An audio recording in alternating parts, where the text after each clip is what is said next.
Bonjour, c'est Nicolas du site utilisersonmac.com. Bienvenue dans la deuxième partie de cette vidéo dédiée à l'achat d'un disque dur externe sur son Mac, ou de façon plus générale sur un ordinateur. Alors si vous n'avez pas vu la première partie, c'est pas la peine de tout de suite vous lancer sur la vidéo actuelle.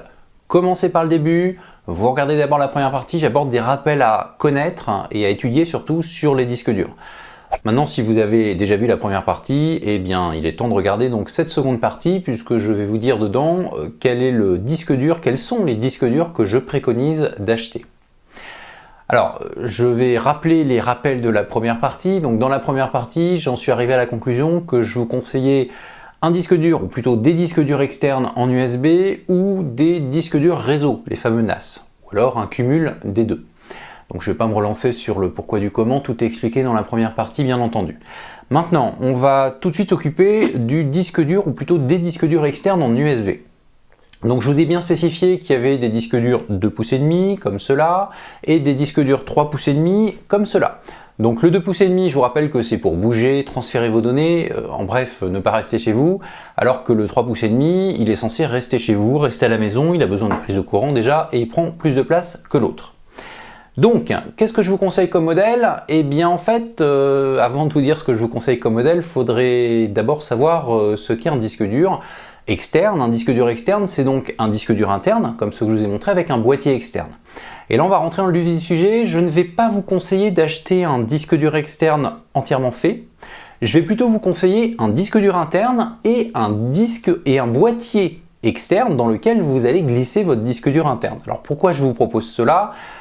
C'est pas pour vous faire jouer du tournevis ou quoi que ce soit, c'est pour une raison toute simple. La plupart des fois où vous allez acheter un disque dur externe, ce sera pour sauvegarder, puisque la sauvegarde c'est vraiment l'usage le plus courant qui va nécessiter un disque dur externe. Or la sauvegarde a besoin de quelque chose de parfaitement fiable, enfin parfaitement ça n'existe pas, mais a besoin d'un disque le plus fiable possible. Donc il y a plusieurs marques de disques durs. Si je prends les disques durs 3,5 pouces, vous avez clairement deux marques, Western Digital et Seagate, ça c'est un Seagate. Alors il y a des gens qui vont me dire Seagate c'est génial, Western Digital c'est nul. D'autres qui vont me dire Western Digital c'est les meilleurs, Seagate il y a des pannes tout le temps. Je vais clairement vous dire que ça m'est complètement égal d'entendre l'un ou l'autre puisque de toute façon je vous recommande d'avoir les deux. Donc si vous avez suivi la conférence sur la sauvegarde, donc si vous ne l'avez pas vue, je vous invite à l'acquérir en cliquant sur ce bouton.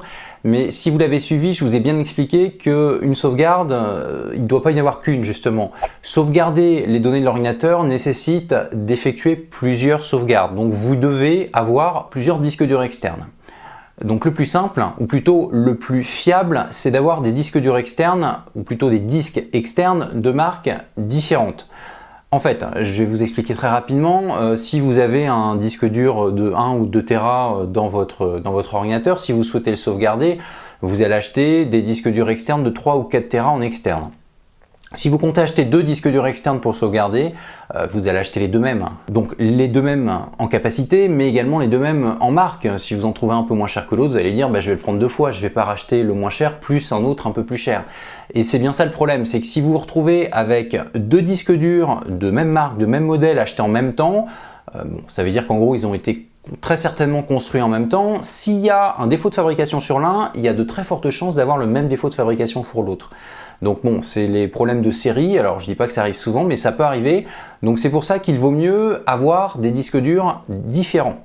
Donc en gros, il y a deux marques de disques durs 3,5 pouces, ça tombe bien, je vous recommande d'acheter un Western Digital et un Seagate, comme ça vous serez tranquille. Alors vous serez tranquille, on n'est jamais tranquille à 100% pour la sauvegarde, ceux qui ont suivi ma conférence sauvegardée le savent très bien, mais dans tous les cas vous serez beaucoup plus tranquille que si vous prenez deux disques de même marque, de même modèle.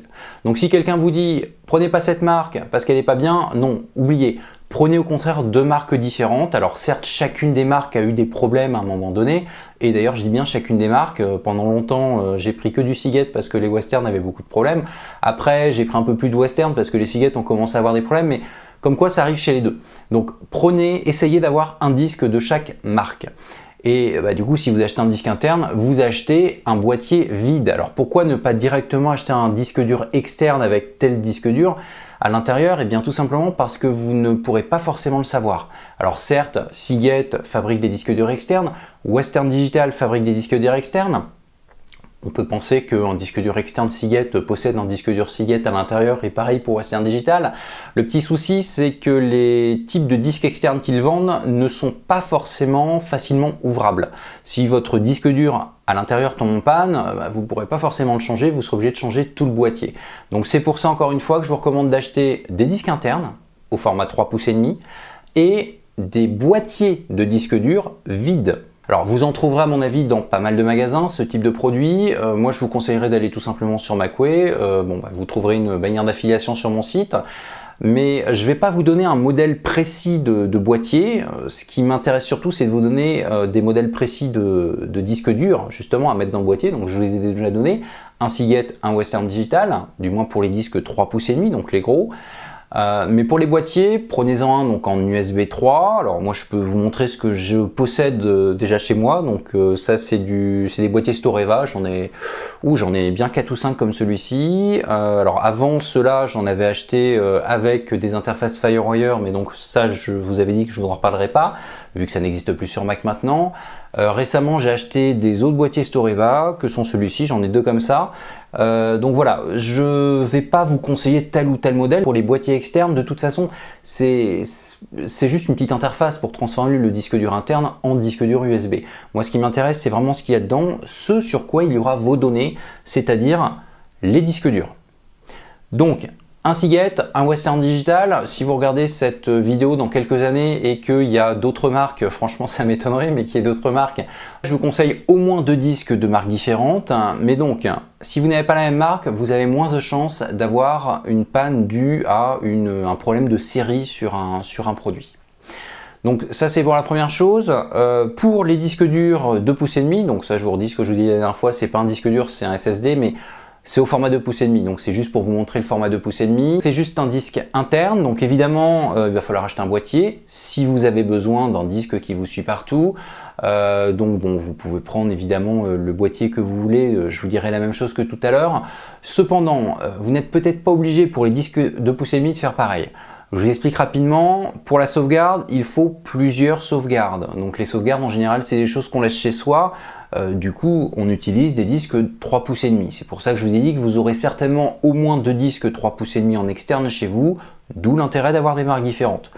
Pour les petits disques comme ça, c'est pas vraiment pour la sauvegarde, c'est vraiment pour du transfert. Alors si vous êtes dans une situation très spécifique, vous n'êtes pas chez vous pendant plusieurs jours ou plusieurs semaines, chez vous, vous aurez un disque de sauvegarde avec un disque de 3,5 pouces, mais je vous encourage à prendre avec vous en plus tout le temps un petit disque de sauvegarde qui du coup a peut-être plus de chances d'être perdu, d'être cassé, de tomber, mais au moins il y aura 2 sauvegardes, une chez vous qui sera pas à jour pendant que vous n'êtes pas chez vous et une qui vous suivra partout.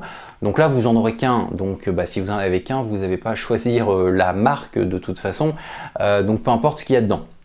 Donc si vous n'avez besoin que d'un seul disque dur externe 2,5 pouces, le fait de choisir son disque interne et de le mettre dans un boîtier externe, c'est pas forcément nécessaire. Donc là vous pouvez déjà aller sur un disque tout fait. Et là je vous donnerai pas de conseils puisque comme je vous l'ai dit, l'interface USB 3 est globalement similaire. Alors évidemment il y a des disques plus rapides que d'autres, mais l'interface USB 3 est globalement similaire. Si vous avez un disque un peu plus long, c'est pas très grave pour du transfert, de l'archivage, de la sauvegarde, ça va pas jouer énormément. Donc bon, je vous dirais de prendre un petit peu ce que vous souhaitez, vérifiez juste la capacité évidemment du disque interne.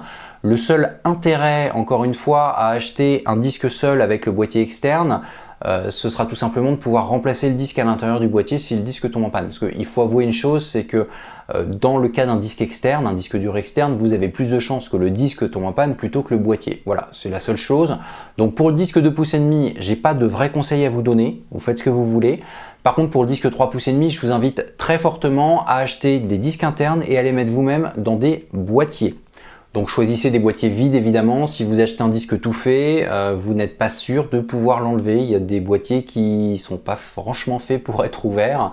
Mais bon, par contre, quand un boîtier est vendu son disque, bon, il n'y a pas besoin de réfléchir 2 secondes pour se dire qu'il peut être ouvert sans aucun problème pour y mettre le disque de son choix. Donc voilà, ça c'était pour mon conseil, ou plutôt mes conseils sur les disques 3 pouces et demi. Dernier petit conseil quand même, suivant les marques, donc Western Digital et Seagate, là je vais reparler des disques 3 pouces et demi. Vous avez plusieurs gammes à chaque fois.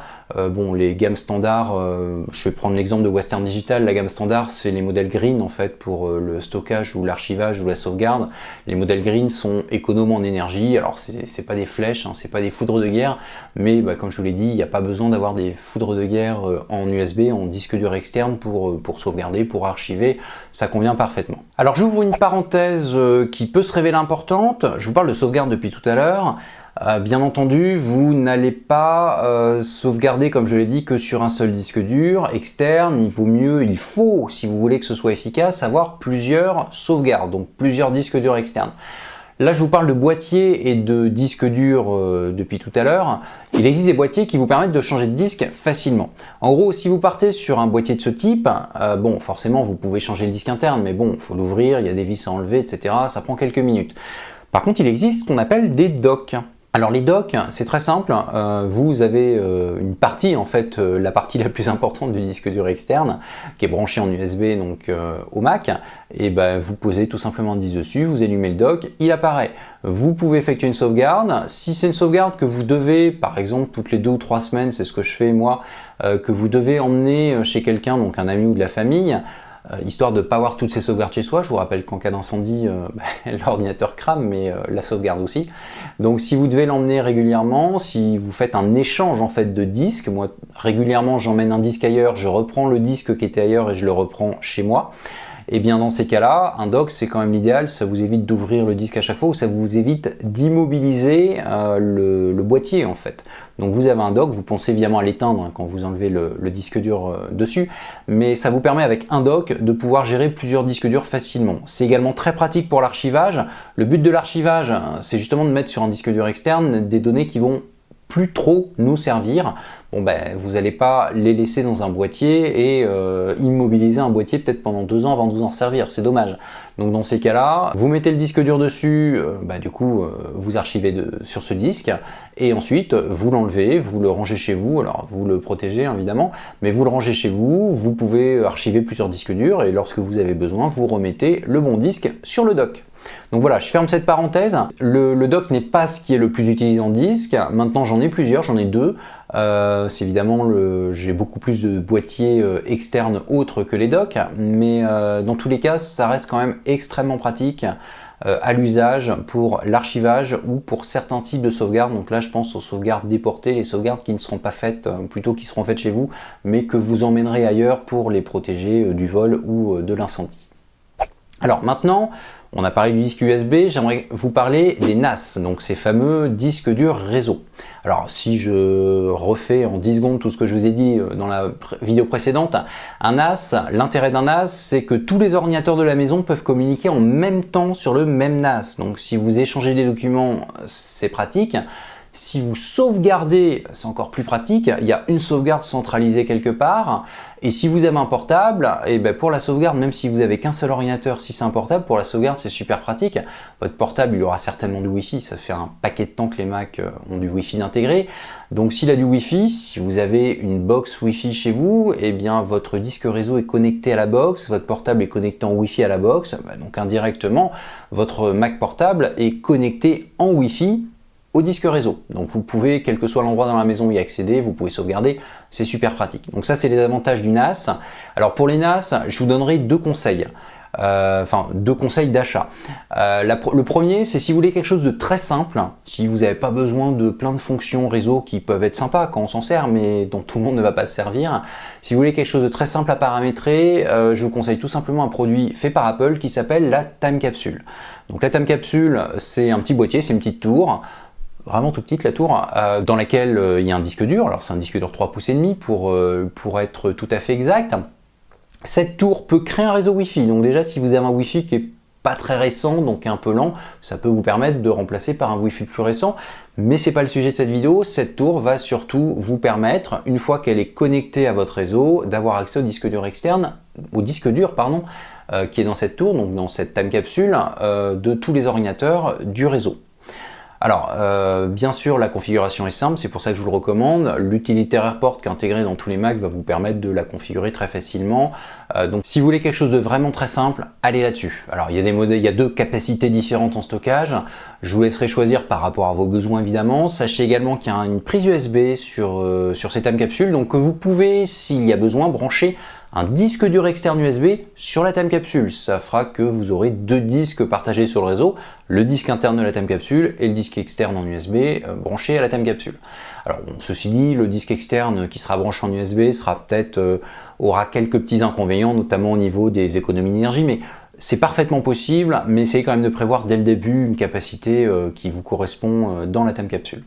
Donc ça, c'était le premier choix. Donc vous trouverez évidemment ce produit sur macOS, puisque j'en parle souvent, mais également sur l'Apple Store et même chez tous les, allez, on va dire quasiment tous les revendeurs Apple, juste au cas où certains seraient en rupture de stock, mais vous le trouverez partout sans aucun souci. Donc ça, c'est ce que je recommande à toute personne qui veut un disque réseau, un NAS, mais vraiment quelque chose de très simple à configurer, qui n'a pas besoin de beaucoup de fonctions. Maintenant, il y a un autre disque. Alors, je ne vais pas rentrer trop dans le détail pour cela, mais vous n'avez pas un autre disque. Vous avez d'autres types de disques réseau. Je vais même dire les vrais disques réseau qui proposent plein de fonctions réseau. Je vais vous citer qu'une seule marque. Si vous allez sur le site de macOS, je vous recommande souvent, vous aurez plusieurs marques de disques réseau, donc ça pas de problème. Je ne vous dis pas que celles dont je ne vais pas parler ne sont pas bien, sont pas fiables ou quoi que ce soit. Je vous dis juste qu'il y en a une qui sera conseillée par toute personne qui se sera renseignée un minimum sur les disques réseau, sur les NAS, c'est Synology.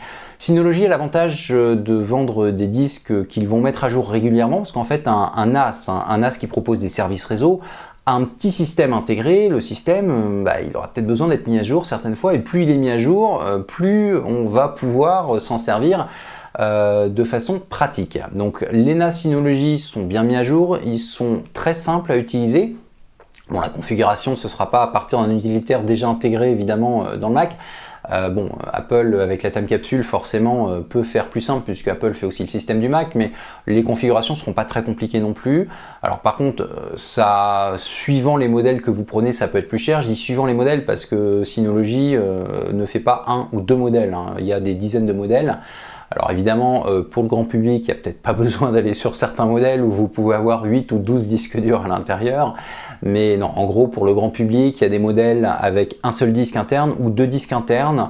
Au-delà, à mon avis, vous n'avez peut-être pas besoin, ou alors c'est que vous avez un usage un peu plus poussé que ce dont je parle en ce moment. Donc éventuellement, prenez d'autres renseignements plus précis. Mais il y a des modèles avec un disque, des modèles avec deux disques. Alors vous verrez sur le site de macOS qu'il y a des Synology vendus avec des disques déjà intégrés, des Synology vendus sans disque. C'est un petit peu ce que je disais tout à l'heure, sauf qu'en général quand vous avez un Synology, ou plutôt un NAS, je vais parler de façon générale, vous en avez qu'un seul dans la maison. Si vous en avez qu'un seul, à l'intérieur c'est des disques, du moins les disques fournis avec sont des disques qui sont un peu différents des disques qu'on a dans les disques durs USB. Donc même si c'était la même marque, un disque dur USB que vous avez, le disque qui sera dans le Synology, il y a peu de chances que ce soit le même modèle. Donc si c'est pas le même modèle, il n'y a pas le problème de loi des séries ou quoi que ce soit. Donc c'est pas forcément indispensable d'acheter un Syno sans disque et de les rajouter derrière. Après c'est à vous de voir, peu importe, je dirais, c'est pas aussi important que pour les disques USB. Mais donc voilà, ça c'est mes deux conseils sur les disques réseau. Partez sur une time capsule si vous voulez quelque chose de très simple à configurer. Partez sur un Synology, non pas si vous voulez quelque chose de compliqué à configurer, mais si vous voulez quelque chose de beaucoup plus poussé. Maintenant, plus il y a de fonctions, forcément, moins c'est évident, puisque si vous avez le choix entre 50 fonctions pour trouver la bonne, ce sera un petit peu plus long que si vous avez les 3 fonctions dont tout le monde se sert, et voilà. Bon, je dis pas que c'est compliqué, encore une fois, les Synology justement sont réputés pour être très simples, mais ce sont des disques réseau qui possèdent beaucoup de fonctionnalités. J'ai une toute petite parenthèse à propos de la time capsule. Vous avez peut-être des disques durs USB actuels, vous souhaitez peut-être avoir un disque réseau, mais bon, vous avez assez de stockage. Je précise une chose, je vous ai dit que sur la time capsule, on pouvait brancher en externe un disque USB. Apple propose également des routeurs sans fil, c'est la borne Airport Extreme. Alors les routeurs, si vous avez regardé, j'espère que vous avez regardé la première partie de cette vidéo, les routeurs c'est ce qui permet de créer un réseau chez soi. Donc si vous avez une box, c'est un routeur. Maintenant si vous avez une box qui est un petit peu ancienne, le réseau Wi-Fi est peut-être un peu ancien, il y a peut-être une génération ancienne, donc il n'est pas très rapide. Si vous avez un Mac ancien, c'est pas grave, parce que de toute façon, le Mac ancien, il fonctionnait aussi avec une génération ancienne de Wi-Fi. Mais si vous avez un Mac très récent, du coup, le Wi-Fi du Mac actuel est bridé par le réseau Wi-Fi que vous possédez. Donc si vous achetez une borne AirPort extrême, là par contre il ne sera pas bridé, hein. C'est le réseau actuel, la norme Wi-Fi actuelle qui sera dedans, donc aucun problème là-dessus. Et si je vous en parle, c'est que si vous avez déjà le disque, c'est peut-être pas la peine d'acheter une time capsule. La borne AirPort possède également une prise USB, donc vous pouvez brancher dessus un disque dur externe et ça permet de sauvegarder, d'archiver, bref de s'en servir dans la maison. Et ça marche très bien, j'en ai une, donc j'en suis plutôt content. Mais donc voilà, c'était juste une petite parenthèse. Après, je vous laisse évidemment choisir, mais vous avez les infos. Donc disque dur USB, vous pensez que principalement sur les 3,5 pouces, ceux qui restent à la maison, achetez des boîtiers vides et mettez à l'intérieur des disques internes que vous aurez achetés, et de préférence des disques de marques différentes si vous en avez deux. Et si vous faites les choses en grand et bien pour les sauvegardes, il y en aura au moins deux. Pour les disques réseau, vous avez le choix entre une time capsule, très simple à configurer, ou un Synology qui ne sera pas forcément beaucoup plus compliqué à configurer, mais qui possédera beaucoup plus de fonctions. Mais après, il faut avoir besoin de ces fonctions. Le but, c'est pas de prendre pour avoir plein de fonctions et ne pas s'en servir. Le but, c'est de prendre des choses qui vont vous servir précisément. Je vais m'arrêter là pour cette vidéo. Je vous rappelle encore une fois, je l'avais déjà dit la dernière fois dans la partie 1, mais je le redis là. Si vous avez des problèmes pour gérer un disque dur externe qui existe déjà, c'est peut-être que le système de fichiers n'est pas le bon. Donc je vous renvoie vers la toute première astuce que j'avais réalisée sur mon site, qui vous explique un petit peu la différence entre les systèmes de fichiers qu'on peut trouver sur Windows, sur macOS, et qui vous explique surtout comment reformater, puisque un disque dur, on peut lui mettre le format de fichier, le système de fichier que l'on souhaite. Je vous rappelle également que vous pouvez vous abonner à la newsletter, donc c'est gratuit, ça vous permettra d'être au courant des vidéos importantes que je mets en ligne, mais d'avoir de temps en temps du contenu exclusif qui n'est disponible ni sur le site Utiliser son Mac, ni sur la chaîne YouTube correspondante. Bon, dans tous les cas, je vous laisse réfléchir au meilleur achat pour votre disque dur externe. Je vous rappelle que le disque dur externe doit en premier lieu servir à sauvegarder vos données, pour la simple et bonne raison que tout le monde devrait avoir une sauvegarde de données chez soi. Il y a la conférence sauvegardée, vous pouvez l'acquérir en cliquant ici, et si vous ne savez pas exactement comment sauvegarder, si vous n'êtes pas sûr de sauvegarder correctement, allez-y, c'est super important, c'est toujours très gênant de perdre des données. Alors vous allez me dire ça dépend des données, mais généralement on finit, si on ne sauvegarde pas, par perdre des données qui sont très importantes. Donc pensez-y, c'est important. Je vous laisse choisir votre disque dur externe et dans tous les cas je vous donne rendez-vous pour une prochaine vidéo. À très bientôt.